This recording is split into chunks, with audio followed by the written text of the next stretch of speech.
7 teams competing against USA basketball for gold at the Paris Olympics. The folks from up north are digging in their sneakers and poised to make a stand. The Canadians believe they have a solid shot at a medal, and who is anyone to argue when such team is led by Shai Gilgeous-Alexander? Quite honestly, if they don't medal, it would be disappointing.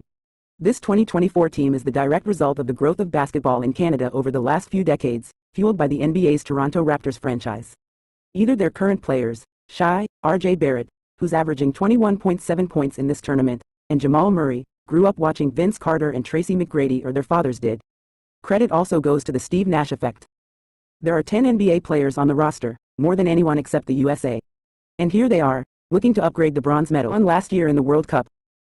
Canada has taken care of business for the most part, sweeping its way through group play with big efforts from Barrett and Gilgeous-Alexander. They're in a tough bracket this week, with France on tap next. Murray hasn't looked like playoff Jamal Murray yet. Still, this team has a medal mindset. And please, for drama's sake, give us Dylan Brooks versus LeBron James in the gold medal game. What country is the world's reigning title holder? If you guessed the US, take another swing at the plate. It's Germany, winner of last summer's World Cup, and a country that still hasn't lost a game since the start of that tournament. Unbeaten then, unbeaten now. The Germans are getting used to winning, and that's a good thing to carry into the knockout phase. Better to believe you're the favorite even if you're not. Speaking of swagger, this team has all the drip. It starts with Dennis Schroeder, 19.7 points per game, whose tricky dribble and change of pace game poses a problem for opposing guards. There's also Franz Wagner, 21.7. Maybe you saw his hand-switching dunk over Victor Wembanyama in group play? Germany was never taken very seriously in international play, even during the Dirk Nowitzki years. That has changed. The Wagner brothers and even Daniel Theis are aiming to introduce a new conversation and rewrite Germany's chilly Olympic medal history. France. Beau Wi-Fi 70. Sacre bleu, there's a sense of angst permeating through the land because France could miss out on a medal. Let's just say it's iffy right now for the home team, if only because the French already lost a game to Germany, appeared vulnerable at other times, needing overtime to beat Japan in group play, and are locked in the tough side of the bracket with Canada and Germany. Just the same, France could put it all together this week and spare itself the potential embarrassment. With Wembanyama on board and the boisterous French fans supplying an emotional boost, sure, France does have some advantages. But France needs to find a rhythm, or else. Of all the decent medal favorites, the French seem the shakiest.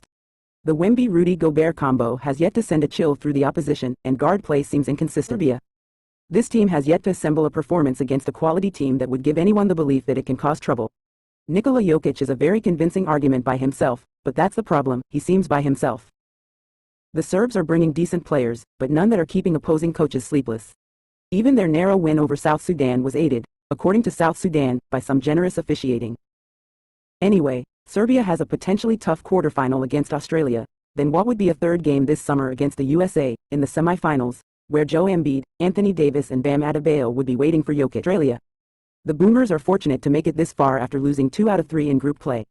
They then had to sweat out Canada's win over Spain that allowed the Aussies to qualify on point differential. That's a long-winded way of saying this team, despite a rich international basketball history, has its work cut out for it, although it did draw Serbia in the quarters, a team just as so-so. At least Josh Giddey is following the footsteps of Patty Mills, Shane Heal and Andrew Gaze by giving the Boomers solid all-around play.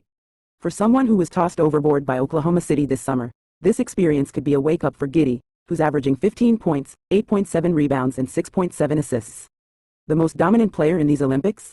That would be Giannis Antetokounmpo, the leading total points scorer in this tournament. The Greek superstar terrorized everyone who stood before him in group play, and mostly that was 2 and 3 players in his face. But impactful? No disrespect, but Giannis has only been able to do so much for a team hurting for talent. Poor Giannis is carrying the Greeks on his shoulders, and even a former MVP has his limits in these knee-buckling situations. Greece labored last month just to qualify Greece for the Olympics, and the chore has only gotten tougher. But Greece and Giannis did make it through group play, so that's a victory, and a big one all things considered. Not only is Brazil thrilled just to make it this far, but the Brazilians' reward is a date with Team USA in the quarterfinals.